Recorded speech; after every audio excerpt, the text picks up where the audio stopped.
say yetimi ekaya adwene de di kan eye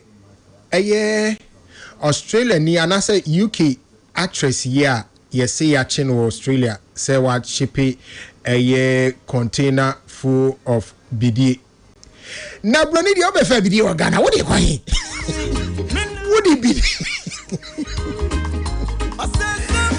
Oban way actress na make ne film back bi kwado ni Jason yeah I remember that film. I think it's the redemption yeah. Next why actress are onye kitwa. So the question you ask is why over 320 kg of enuboni and now what they afrebidie ninim how she managed to get the container from Ghana. But what you know who is more like say obe importi and also more importi bidie free Ghana no more a baggy bidie no more the sa ye drone meth no ashim sa ebia na Ghana ye nim fidia ye de bidie from a betimi a che de she bidie nim. And I'm sure they knew how difficult it was to detect certain drugs a different bidie. And now obey actress what this sa no de akwa kodru Australia say pine and ya de akwa kogu warehouse and now am say a tip off. Some of these things is usually tip off and ya akwa kochi e bidie bidie so ayen say nu bone pa and what de ahihye bidie boto imu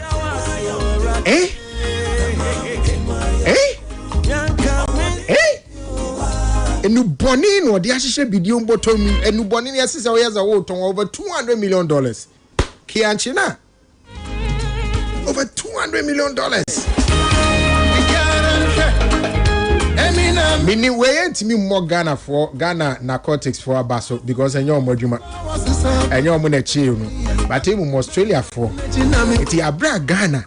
Ye a black star near brain or more my dimpana ye near Gia Toronto Ubacona amount for near GS or more J Sanko Fast Square bossy. Amu J Sanko Fast Square bossy. Say now or babies so a guy and mercy. Aden. Emi de so onye Ghana ni. But you know so no enye dimpa eno dia maye. So I think that we should be careful with some of these people. And they just all buy or ezo or mo yezo mo import bidie ni ani age. Eh, abrofo so import bidie. Or the any business. Now the second thing, which is the main thing I want to talk about. Eye adebia ekoso. And cheye and your city teacher ni be or Bole or so Bole senior high. I got che ni student. Asha lab a science lab. One repuno. One channel from video now man for any narration now man for the abano.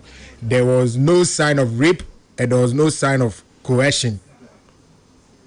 It's as though say Akrano any teacher they knew what they were doing. But Akwada, why do we call that lady Akwada? Ti adeye teacher ni kute enkwada timije. Adeye teacher ni ne kitani. Eti Akwada timije. I mean. Unim die mi tre. Adeye kure teacher ni eti enkwada de. Oh Debbie. Debbie da.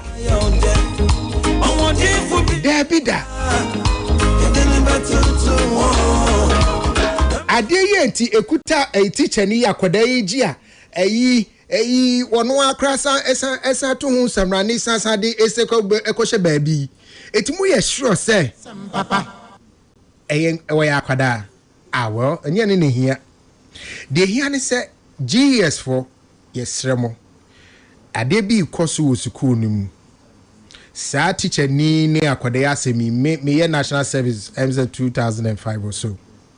It was common. So imagine 21 years now, it was common. So it means that we have not been serious about how to handle that situation. But there's some man whom they say careful. And they say And kwada wie wasi ye hu videos bebre of parents omuko school mu eko kire sika. Omuko school mu eko kire affluence. It is something that we need to stop as soon as possible. Yahoo videos of an obia where school from not the boyfriend ne ono akodano and the parents ni bio saying eti troma ba ye babe sin ye babe propose a man with money bouquet, sika bouquet. And you call them nkwada. Money bouquet. Yahoo videos are awufoni bi auto cars, brand new cars, $35,000. It means as a 600,000 CDs or whatever. Ya de command kwadanu school mo. Excuse me, yet me no fee. At the end of the day, the kids are coming back home. Eti yes sir no marry na one na woni be a man go no. How do you want them to feel? How do we want them to feel? And ye say yes a teacher need any akoda but this is wrong. A bills so ye disika ashishe uraba mu tintin ye money red carpet ese akoda ne nante so. A bills so money bouquet ye na ye de iPhone 17 e shemfinfin ma me phone mo yes an eti mu nyina no enkora ne ko free SHS yibi. Eti mu wasika mu betimi dia a spending a show off and still mu ma bansa bon koda nkwasa ehwe mu free. I think this is not fair.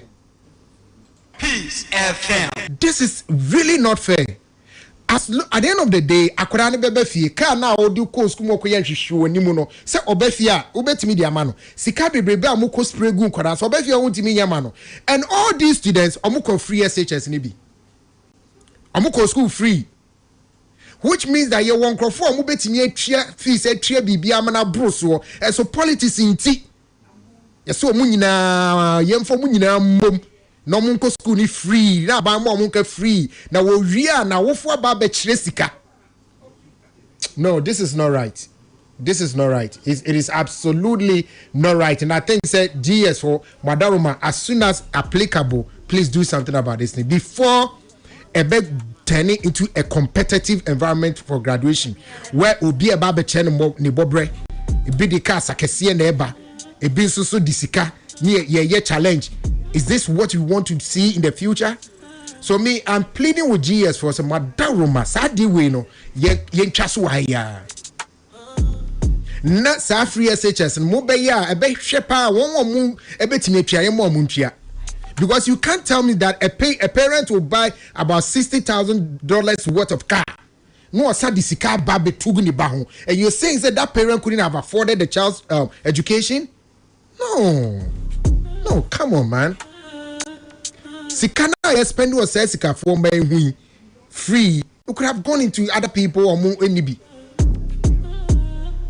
Videos no do so GS wonye me na me ba be chem baby am behu no bebre eni mfoni bebre ebi mwa ye de HCRV na akwa ho mo ebi nso ye de Honda na akwa kohia mo just say edonso Kumasi to grind to a edonso. Please, let's stop this thing now before it gets out of hand. Ghana they said ye hu na no Peace FM. You better see madina jinsemu na afi no bia panic reaction obi a person and ye be anything ya saki omo and a headmaster will allow my way say please see may you must retreat. This thing is dangerous. It is psychologically it is not good for the other students. Yes tremo oba ewie suku obefie na wa kire no sa sika na pese o kire no enkonko ye ade ebetete nkrofo so ma ewo suku mu uwo sika ade na wentria fees na abai ayi na edi free SHS ede ba beboai. So if you can afford it, pay and stop using taxpayers' money whilst you can still afford it. Oh, come on.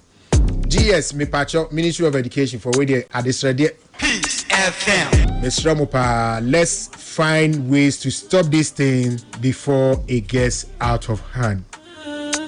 No, I see.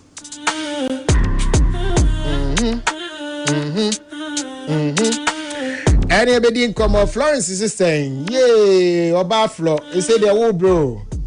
Yay!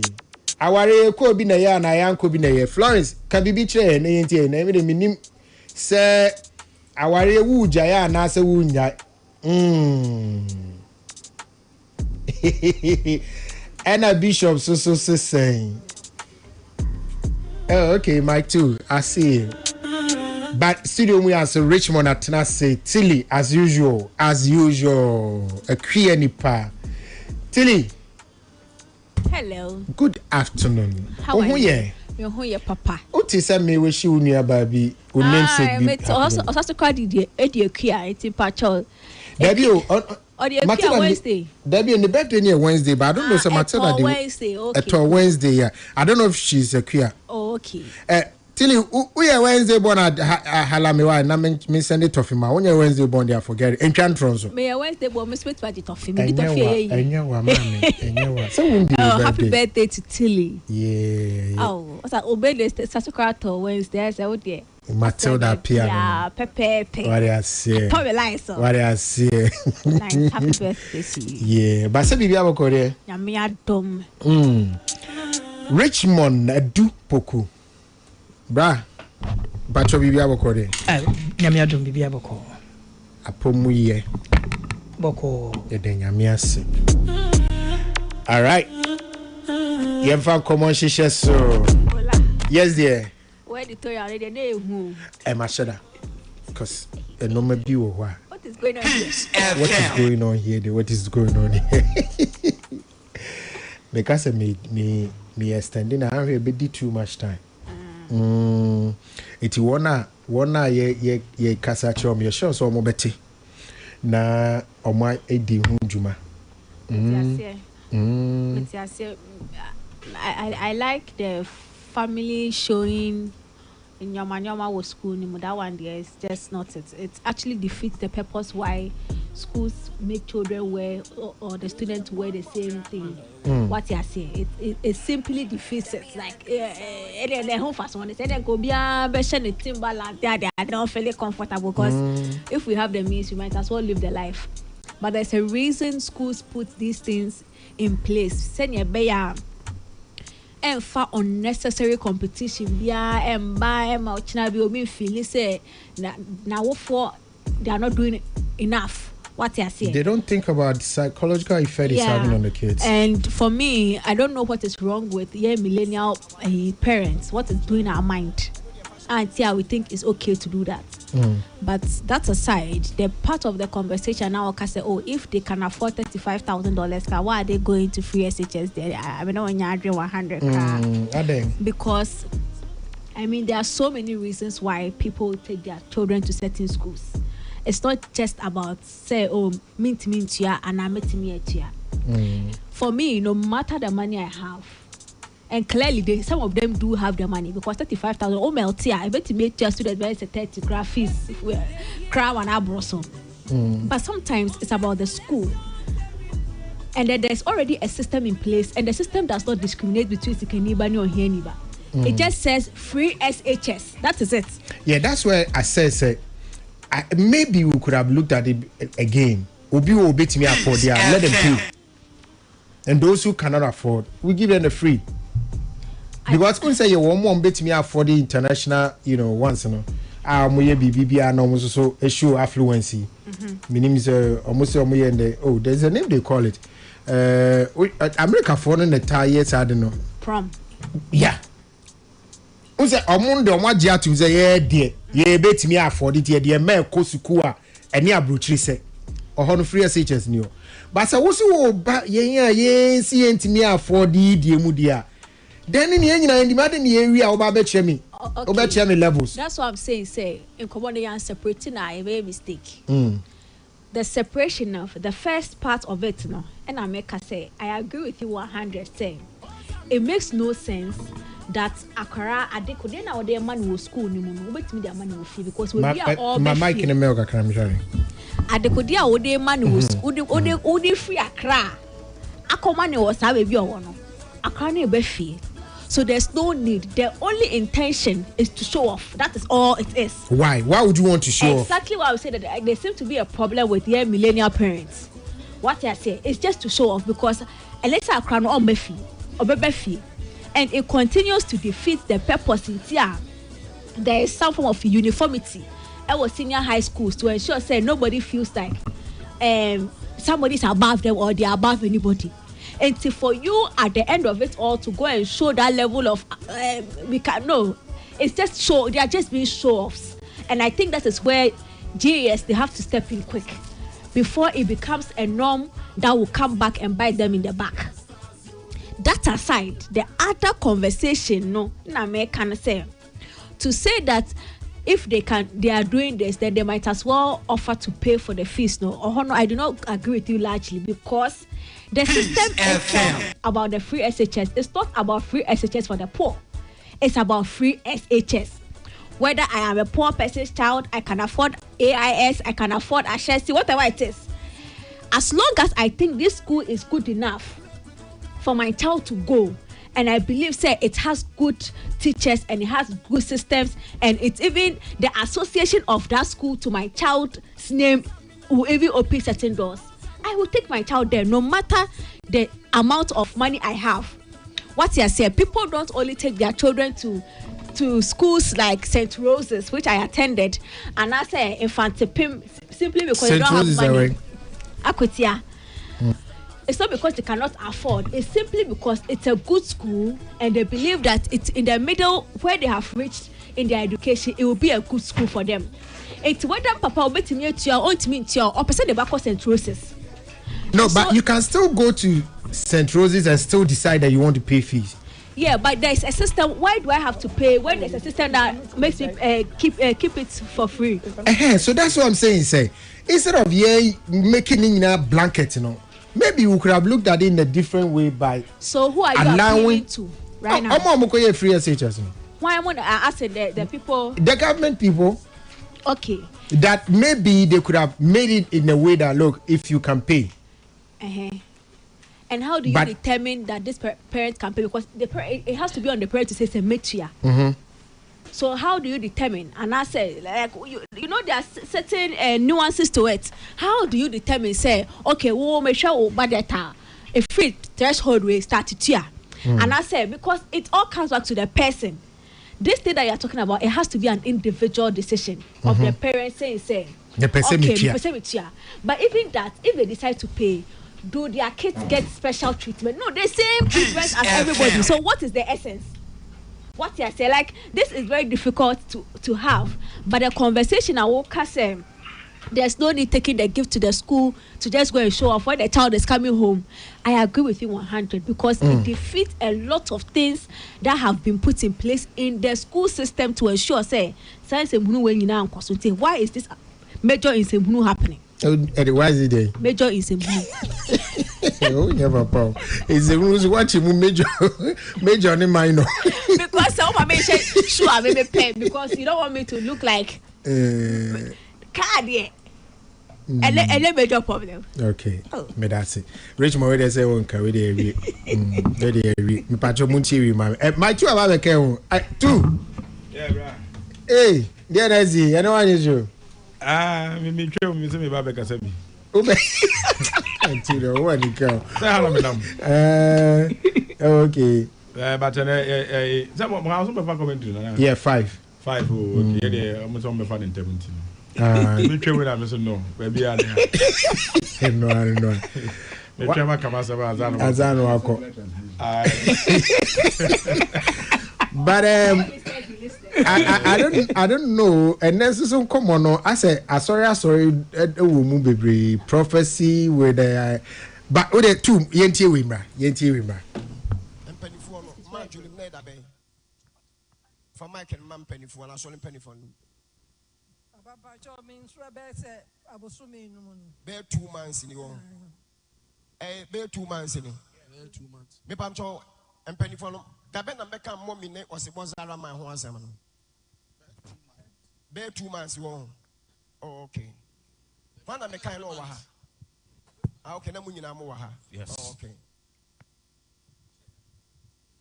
Peace FM. Video Obe catch them me say honey miss Serao. Papa no or se was my I respect him. also dressing nice. Na hoya me for a nice man, but me buno. Me si obi a me hoya me fe bia me timi nkasa nanim. Ono no hoya me fe me buni pa, but kameti me twa video bebre ama osibo zara my, but na ho ofenti. And then the respect a moment the dress intimi ntwa video mano. Obinim se obinim amati asese se obedi obi atema je se ohwe na ho ofenti. Eti mimi de na me abedi matempa. Volume no vonga gramo panche. Eti no the next one so osi o2 akotena Trazako dientia. I'm stay back. Me no kase ye enre makoto dan e wo Trazako $400,000. Enre ya emonsem enre ya tiba Monday I was say me tuko ho papa one nkola no na ekọ menko na menko esrew meti me de oil asofom e wo dem waka ntam say awale jaye de enye den Ma wadwene. Emma ma adwene mu, but I want to stay back. I'm saying, no, chinchin, you know. Tiba Monday, make to alcohol. Na, if you want to my sole akra, no makukumase. Sa, eohana, ma befie, abeshe, me family no. Me mano de minimum subai. Me say me mano do mbedi me chiako because nkola no modome. Omodomo ma me but minim de maker. Ekra me for so no me stay with the mother. Na menya me peace of mind. Peace FM. Me serem bidinya me din pa mo chew. Se mo dwen me ho de a. Anya sa. Eti no na ye bisa se eti bishop etu se wo akotena Trazako yi na ne yire Florence ahemfa na ote na wati no ho so akotena Trazako yi a ono aso kasa awareja ye mani trimi. Aware enso so de ade baako a etimi utimi gina so dija aware ne se be ma na oba no mo chie mu wo mpamu ya no ya ade baako a mu deny mo ho chesa na baako betimi de akokọ so pese oja aware because onfa ho nka me no sorry onfa ho nka no but Florence any a GH page. Oh, this my guy, what's his name again? Rash, is it Rashid or Rash? Only Rush Edin come up from GH page about this similar issue in America. So, Obisa ne say, Ube Jaware na Florence. Ye bisa, Ube Jaware. The bacho Florence unfimi aso Jami. Etino meba. Em say I don't know. Misbehave kakrebi.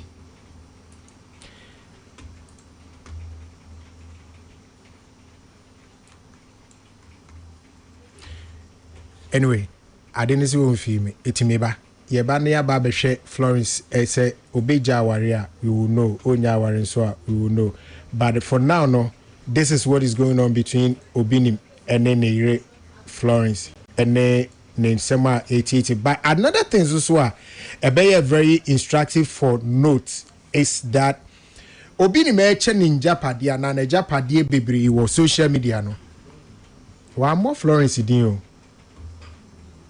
Wadika chese wo fie mienu asemiense bi ewo Kumase na safie no ose ne ba wo di kan na banoma a ode no kwa ware na se na banoma odi kan no obi wo ye ena ode sa efie no e ma no na asori nso so de wa kire ne ba kra ode asori no e ma no a wo se wa kọ ho registrar general ne ba bi bank nyina akọ kire se oni ho a abafra we ena edi na ade we ni nyina ye obi nim na asema wo kan na fe nso no osan ekire mu se eye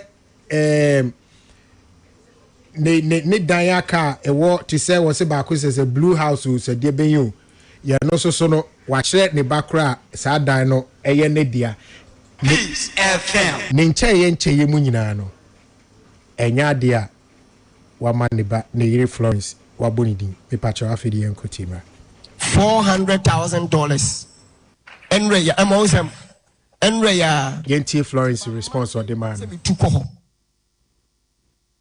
Papa, one nkola no na ekọ menko ana menko. Esrew. Meti me de oyere asofom e wo dem waka ntam se awale jaye de enye den. Ma wadwen. Emma ma adwene mu. But I want to stay back. One na kasa. If you one na kasa. Because o kasa o nyada we to dan wo trosa ko movie akọ FM junior ne bra be so be di na chi and all that. One na kasa na anamo be na otu afa. Oh. No kreni nyankopon animu niye. Me ntu anamo be amfa ho firi se. Se na mesi agome ho ada fom pa ma bishop wa. So bishop ni mo ba ko ameye. Oh. Dear Radipel. Emirem.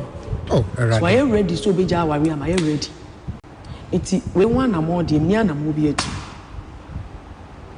And now no be nche kra be 1 month. Ni bishop tan got a bishop. Me pese me how na my bibi enti me srew. Say ye nyini wa wari mu yakọ akiri. E wo hwe na wo mpa me bie ma jamie. Ti. Mo mpa na Nyankopon ti ase nya adwuma. Na baby a ma brem wase akodu pa ne de me yema wi. Se wo pe bibi foforo pa bi mo eburu de me so de a anhwe papa me ntumi de be kum me free wi ase de me ntumi nye. Oh. Because me nima de kura wo sta pa free me obi. What you say? Aha, because me a meti hey. Men kasa. Na nya me a meti na men kasa. Onipa bi osuro Nyankopon no. Na wo do Awurade no. Susu kasa. Okay. Se me say me kan nsem bi. Na nsem bi a heka me bishop abrabo mu a. Enkenye papa. Okay, and then cancer answer no because ye empadia enye Papa Florence. Na me pese wo si sadi we su bi mami. Se bishop kan say enko sibo ho enko ba bi enko na bitwi. Se me Florence obi nim na me kasa no. Se me yoba mete sa se bishop kan say enko sibo ho enko ba bi enko na bitwi fa no so. Mehuresi ni kon ho se de mehuresi bishop obi nim kon ho.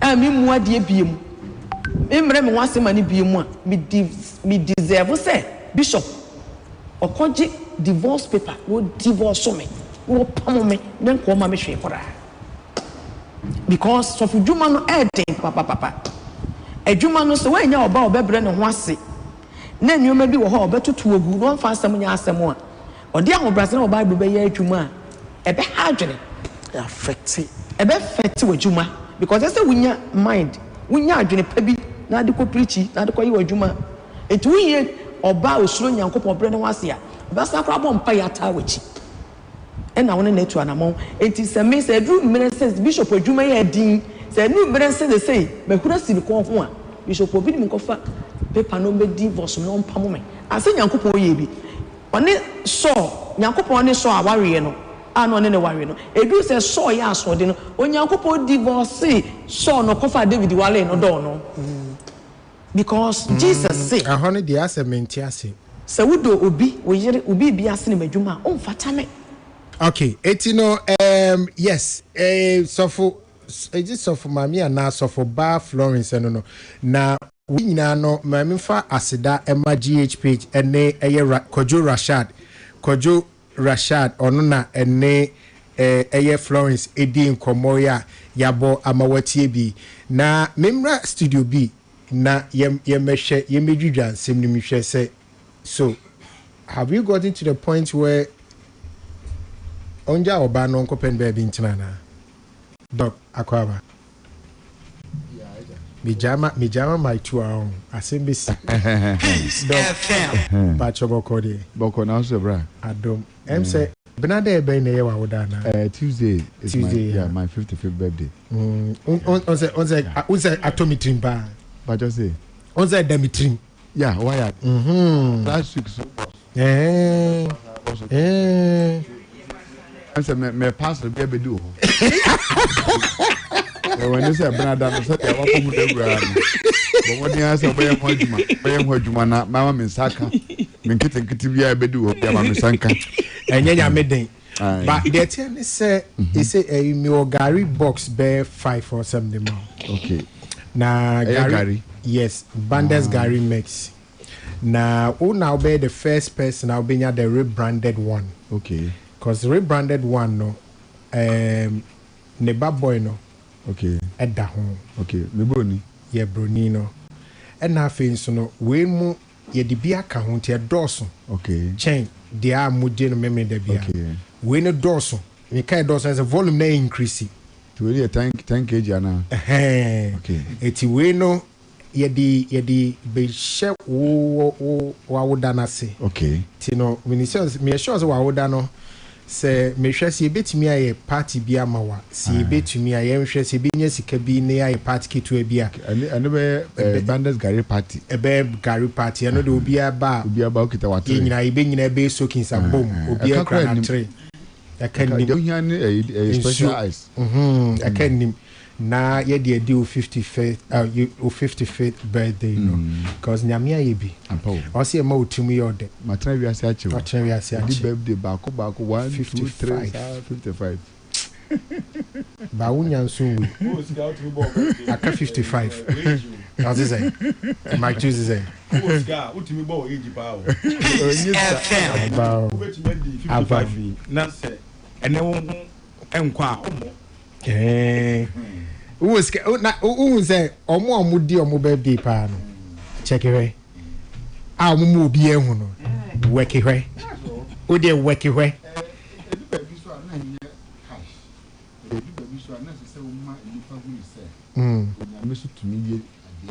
Okay. So again, another when you be 90 years, 130 years. I believe that what say now sure who's here. Devoid with a lot of things. Culture. If you are because ye juma savings. So that you better talk that you basic dying. But how many people and a trance a casse me person me ye me body ye na me body in nature. So they are all your bank savings. People don't do savings with their life. Yeah, no, yeah, another 10 p.m. But 22nd near Monday. 22nd, me bacho facha me 22nd Monday, na 20th. Ti Sunday 21st. Ti Monday na your birthday. Allah wallahi. Allah. Hey, baby you. Allah, baby you. But ye be 55th Gary party. Gary makes party for you. That's right. Yes. Doc, yanko Florence what on ya why no pen me intrana. Okay, so that no na share wa ham. Last week Saturday me ka say me comfortable. And I'm disappointed kakra. E wo kwanya bishop wa faso a we dealing with na why say with Florence. The entire me ka say me disappointed me say. The office now was as bishop. The office of a bishop has a huge responsibility, especially when it comes to issues of marriage. Because it will be the bishop Peace FM. You are guiding the lordship. You are guiding a community. Who are sorry, Udu Kumasi, Udu Otama. As soon as I want to younger ones because they were sorry more women are worried. And I want to bishop or that's one. So they look up to you. They look up to you for inspiration. They look up to you for guidance. Nimdia, ni kwa omba first one omba mobra. And yet tight the jam could offer to inquire until they tell sorry. And yes, the budget tight no offer to quantity and will be to tell sorry. But there's a responsibility. I down so everything I would say yes, it will be the office of a bishop quite a first appointing the panel. And yes, the young point to be as will be a bishop. And then churches in the use of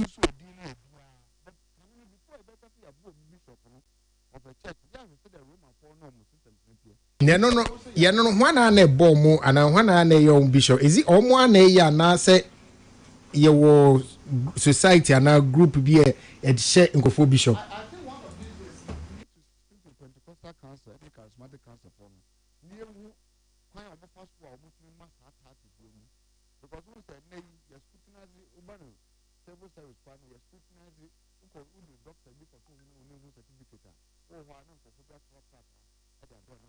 it is time to scrutinize your legal service a system said the titles now move for a solution obi the bishop emirate to one na dia kese no more dressing no more but on my brother kakankan we need to time to as I see a civil system because I don't know me disappointed in Bishop Obini any kind of offers for all managing the marriage affairs any kind of because me chira mu wa hanu say eba na aware a eye abusua na de eye wo moba ema bema aware enti family no has a responsibility say untu ko ware oba na say oba no edu baabi me se ma me yire nko Florence wo okọ makasa kire na wontie me se ma ne mfia me se ma ne na yas nante me se ma ne nyese maka bibia me yire ntie a ebra wo kwakwaja ware no ye di obi tena ware na chi a wono no tie ware na chi ye gi engagement no ye pagya obi se aware ye ware hwan na tie ware na chi ye di obi gina chire be ma na chi eyi baako na oba na chi so yi baako akanfo ye no saa se wokọ aware na se na se problem bia ba wobetumi anya obi a wobetumi akobo wasam na kire nse anti yae wona na wugina aware na chi edema Florence obi nim me ware Florence no me na atena bedu sesebrei but the first abre koi and the ya ode yem wo fi hanom no maka ma sori mpanifo atranse ne na kasa board of trustees ne na kasa bishop council ne na kasa still no Florence say the apostle oye ona oye me kan wo atwa fa me so enti mo fa na mo kasa nkire na nya sa de a aware jaye anasa separation ana no kra no the second part kra wo bishop ne Florence dey mu say ayo mo aware ayo ordinance marriage ayo ordinance marriage ayo wedding ba nti per ordinance marriage no ye were procedures for separation I no a lawyer for kwa na tenase na ye hu nyomo na de toto hu ba bia untimi sore prekope nkasa wu from bishop obi nim and the ordinance marriage and say wo wakoto a dan $400,000 because who was kache obi a organa ntinu na wo kwakọ tena danim na wo unim say dia wo matie enti woman no o mepeso mbedi wachi nanso you do something for them to stay with their mother na time so na say person be here ma then you will come and take care of them no about be show because of your peace of mind. Hello bishop sir, peace of mind no. You are not going to get it because you marry Florence from a family obinim Florence no worry from a busiam enti as I said to be a okom bia no instead of say say no who inciting the church against her no because now that's what he is doing. You are inciting the church against this woman and Tiasia say Michael when him say asona bishop obi nim down no nipa yes of mame Florence obi nim oh yeah asafo mame no oh yeah asafo mame asafo no mame no and osanso yes sofo e wa so nim oh yeah sofo yes okay enti hold dual responsibility apart from so I am wife to bishop no osanso ye asafo no mame or what responsibility to the church women fellowship you fellowship my mbabu na eba ni na no ese so otete omu na ansa osanso sukwaye sofo e wa so nim na sofo edinasi apakan mu no se sa mame we mehoro ne ntoma wa abonti and is totally unnecessary all this hula balu we asama bishop pass wa ujitu so we bishop a obetuma trance na woni waso mpanifo atrance a resolve no you decided to peddle this into the media oka na de am yan kwa say oka no wasa kabiom say enkoto media no so because why are prepared and said the bishop can someone can biu but said the bishop obi ni man kasa ka say opese koto media no so no. That is why I so ye the media we and ye di sia no say sofu asema wo kan it was totally irresponsible. Your statement is totally irresponsible and kwanya wo di Florence nam so no it is totally unfair. You are inciting the woman against your church and it is not fair. I wonder how Florence can stand in the same church. Say am no kase ohu. I pray say empanifo ne man panifo bi ene Florence and kasa no because I can imagine the trauma, the physical trauma, emotional trauma, any torture I ran or no musesebre. Because one who said there ahano, Michael de ten say, Kroma how so when you sika yan kawasa mo or memha. So obiya fruit do baby na so onye sika no de to auto Range Rover auto we ya. Na dwen say wabro power bi aso. That's why a lot of the rich people they be mutumi dim kwasam free of charge because Bishop Hunu so onye sika. Enti I think say oya above any Ghana law and say oye emre bia ni woko no ohase. Enti obetuma treaty Florence anyhow kwan bi opabia no obetuma treaty anyhow no wafa no ho adi da bi o mra wa ha. Emra wo manim. Enti me kasa on treaty no boni bia.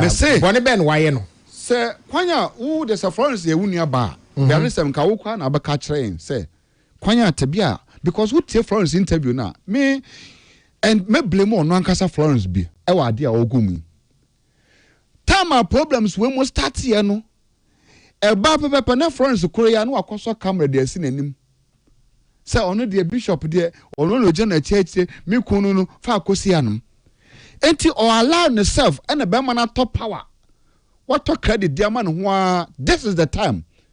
Dear Adena nanka say Florence exposing huna otumi di nessa and ne why hwe han saa e ma de no waso so a amana bada na etwo ene sese ye de asense no kom enti assistance no ono ankasa ni interview or grant ye no and that is a threshold oba bia du a obi antumi nya ho hwe o say said the was here brand ho ase ama sofo a abepem ne sofo ehunu ne so ba no ohun ni onye biem ohun de onye biem bra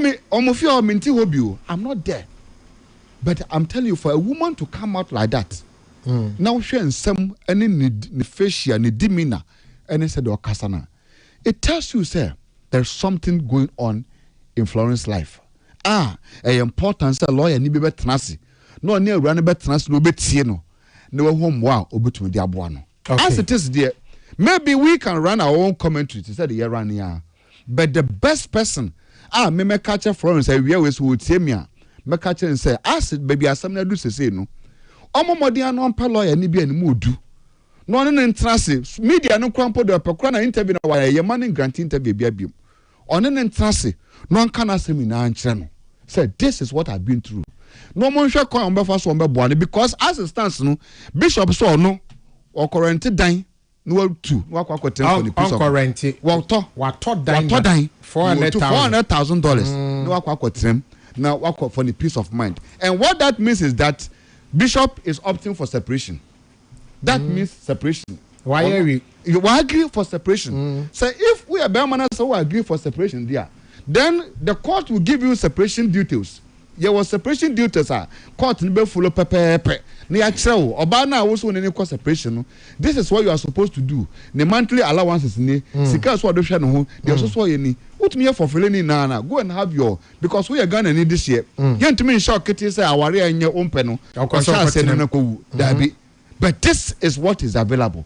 Enti mesre Florence onja nkomo ina di because baby asem na duru no bishop sika won kotokom enti e bi kura na Florence lo su kura den kura na e bi anan krofo enti ne papa ni su no obesu no people no hear like that e unta su mo papa say the bishop osikani a oba okita ni navigator ne kasa kese de ba e ne respect wo enti onkrofo nti no nipo betuma tie na aboa no pe by this time e ye lawyer so oni lawyer ni betrase no obeka ni seminar chense aware me komu no dia mahuni abuse amakomuni dia manyani dia seni babia me kun so person de me fani enti a lawyer for mommoa me na mo nkyere me kwan and the lawyers will put the right thing to place. All right, yeah, me da say Richmond my member so na nipa dog ka se onko hu lawyer ni ade nipa papa wa che na japade ne cars mpokra no wa kire o se ese obetu ka kra je se ne baby na kire no e man permission je wa check cars na wiu it influence ja worry say see o ba okay. First of all, mommy, and dealing with me starting free property in each the property in each is much I do about nothing. Are there anyone who to minche? Na a normal watching in an so yenim say or acquire all these properties while they were married. Yeah.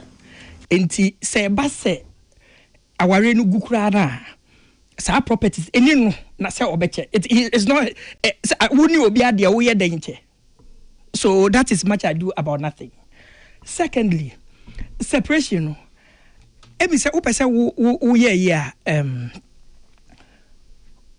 aware assemble resolution. Sometimes separation is part of the separation. Separation is part of the resolution. The process, yeah. And there's nothing wrong. Say be a wuni obite. Entawantawa and I say you can't stand them. If for any reason, there's absolutely nothing wrong with it. Enipa miyenuntem asem awaresem wo. Obi abebe mu bia be 10%. And one ma yet free last week. 2 weeks ago yet TB. 3 weeks ago yet TB. Last week yet TB. But this time oba no so ena akasa. I thought to say ebia anka on kasa. But meme de no one is a villain in their story. Obi eni wa okana sema odifo. No, enti said the bishop echechire mu no one de ni trimu no odibrim. Oba no so wutie na ni timu no we gina no ma bebre ano. There is only the two parties. There is only one part where the two of them address the same issue. And that has to do with us about there's been emotional and as for marriage issues, but it is not new. There is no marriage that doesn't have issues. Every marriage has issues. Having issues in a marriage,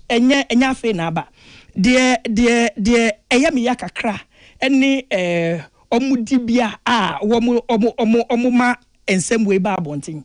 We have seen very senior bishops and archbishops in this country divorce obiant besine won't mean cancel. So it is okay. It is normal. Say sebe a senator makrako.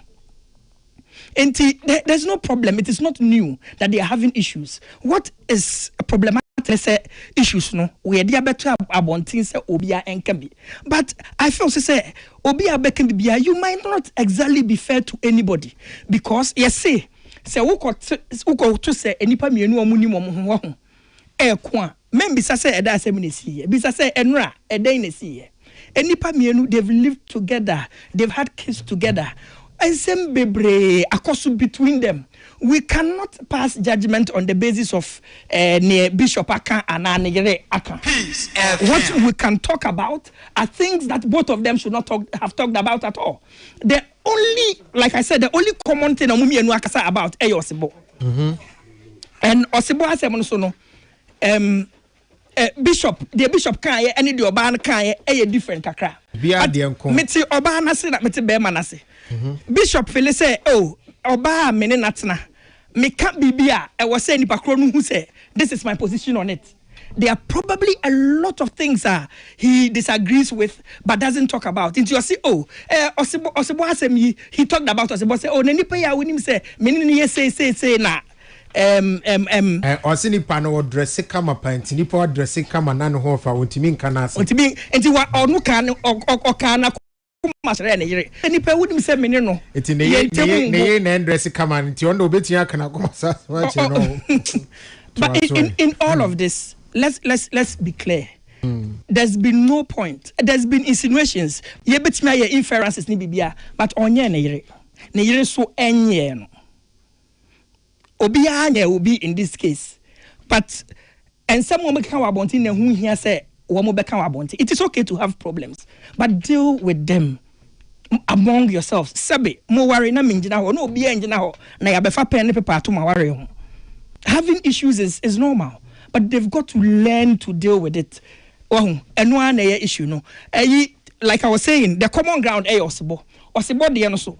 The sofuka no. Ne yere agree say o kan bibi na mom ne yere say wan hye ne say man ne en kasakra but bia na sofutri mu so no amene wonat you know the way I am oba no skra say oh sofu de on fansem so on fansem hye ne trimu ba ne say na sa asem no nko ade o sa de ba back that means say na ne bonjo so he mentioned it in his head knowing him okaye no etubetwa but sofu mame so say na video no why dada so it didn't change anything this is the only thing the two of them have spoken about. Everything else, insinuations, and I mean, and I say, as more parables, anyway, and I dear Nimwe Chile, any dear dreamy de Casa, and pay for me, no, asem, and Yankwala, and Awariano, Yambeji, our Peace FM. Omuji will fear if there are issues, they should deal with it. If they cannot deal with it, Omun breaki, and no one.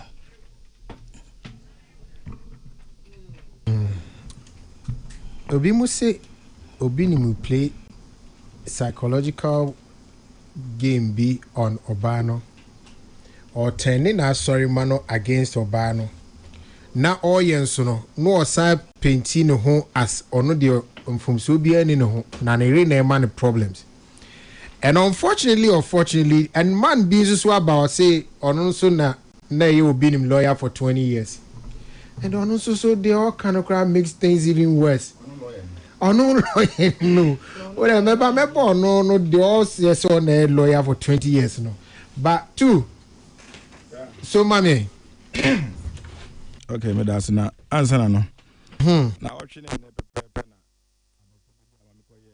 Yes, mama, yeah, right. You bet you, don't worry.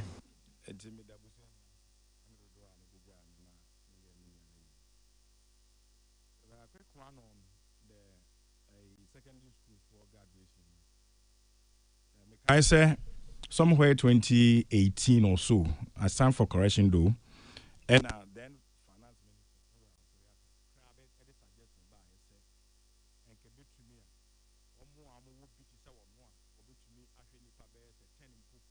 Peace FM.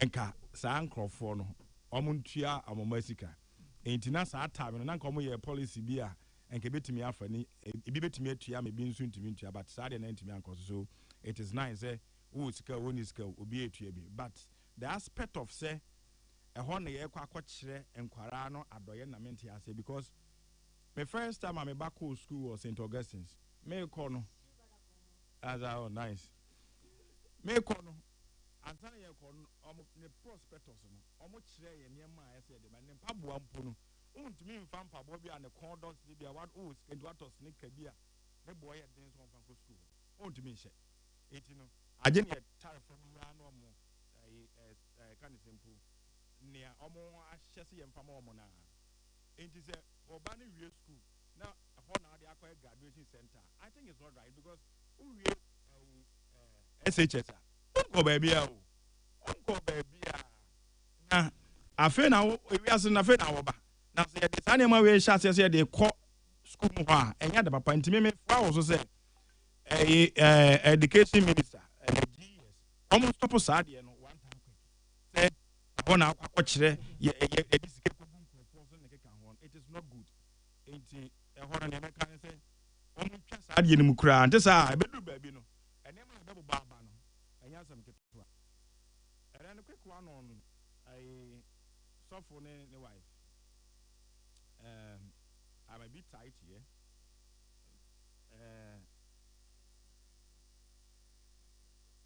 but me tell say me tight to say the ekwa ne also me ka de me meka Of course. but what ordinance act 367 now your free be judicial separation and Peace FM. ordinance marriage one ka say untumi mfa wo pempu en open de obetumi de aye na so so mmira kwa so no untumi nye ne sa say okay matu me ne me yerete entimi matu akakotena ka so na oba ne ntra ebi amadina oye ne we sa na so de koto mmira ni mu a ohufo die no kra wo soro pa isan say e wo se court no en e kire separation orders no say bia o ye separate say ni enti but o separate mpa and yet total cancellation of a marriage. Yawa. And our Jaya crown puno. Court to Yankeko. And somewhere what a court a yawaria jai. Court to mom because or say, and so now bet to me Jawaria and I will become ourselves. Say, we didn't the abba, we didn't the abba, no shimuno. I was so who say, a seminal, a bubu crown, our bubu jija beyond reconciliation. And before a judge can also see say wawari any nyina beyond reconciliation. Now what the evidences are bar I know your ding, but I know kwasem say. Omo ma wari ache. Any ya ba munche. Munche. Enema Emma Casaba wari mu pa na me say adwen hu yi. Ewura kwase ne yewura Socrates. Mo de manyi wa wari nim. Baola. Yes, bro. Lack of sex. Lack of sex. So be man no na edina na say obema edina oba sex. Ana oba edina obema sex. Ne ntokwa ne so no muntimi nkyire mu. Sa ntokwa no. Omo moso, awarefo no moso. Ena me fun ase no nto maame. Ena me yese no nyama menwa, that is not the issue. Enti omo yes, obi here orgasm. Na sa orgasm no is not provided. When ina adbehwe me bia nkyere hwe. Peace FM. Anyawa. When ina adbehwe me. Ya boy, when ina adbehwe me nkyere hwe. Avere my body di. Who said I'm glow no? Hey, who said? Just look at my skin. Yeah, it's nice. It's nice. I'm very good in that department. Two cars and Jano. Ujana, some more Becano. Engineer say, San Comoni or Monka San and get Kahunina. Yango Bisa say, who needs what? Media name Gidi Pa, I didn't talk about Yemu Pa. Our for no ya montanka name omo de shem kwara omo de ko she phone omo de ko she name bino lack of sex and lack of proper sex. It's lack of sex, that's why Obinim and his wife. No, I'm saying that a lot of marriage issues which say me we dey adoma warinti but me am inconscious ho. That is me. But it's available to you. Not so. Not so. Me say me when maybe am nko. Not so. No. And maybe wa me nko aware one. Me person me kokon aduane ho. Me person me kokon aduane ho. O ma me aduane am di me nko. O ma me sex ya meye me nko ho because me nim say me ne me yere be sex ya. Eye mutual agreement oba ne say wa bra of course e ma ne pe ma bra do. No, but you see, sir, before before you see, sex doesn't just start in the room, open sex, so you get it. That's what I'm saying. Foreplay starts from an opana. Good morning. Now, most starting. So a woman's mind needs to be conditioned in a way. I'm saying that before she's open to give you sex every day. The conversation now is not about preparation to have sex. No, I'm not talking about preparation. I'm saying that a woman's brain is wired in a way that sex doesn't just come because you want it. It's how you treat her. No, how you treat her, how I want you to relate to, and all of that counts into why a woman will be giving you sex. We are having a conversation. Yeah, the Maningasa, you are tea. You people don't want to work for orgasm. Time. This time I didn't know.